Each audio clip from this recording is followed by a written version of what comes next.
Hi guys, welcome back to our channel. In this video, I am going to show you how to fix Logitech G733 mic not working. If your Logitech G733 mic not working, then you will consider these steps. Try these troubleshooting steps before trying anything more complicated. First, check if the mic is muted. If it is, then you just need to unmute the mic.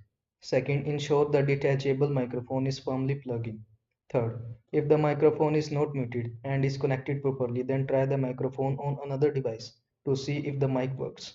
If the mic of your Logitech G733 works on other devices, it suggests that the hardware is fine.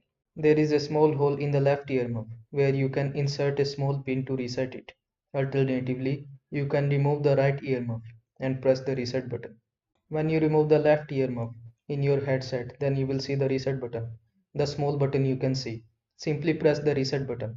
Then your Logitech headset will be resetted after that. I hope this video was helpful to you. Make sure to like this video and subscribe to my channel for more this type of content. Thanks for watching.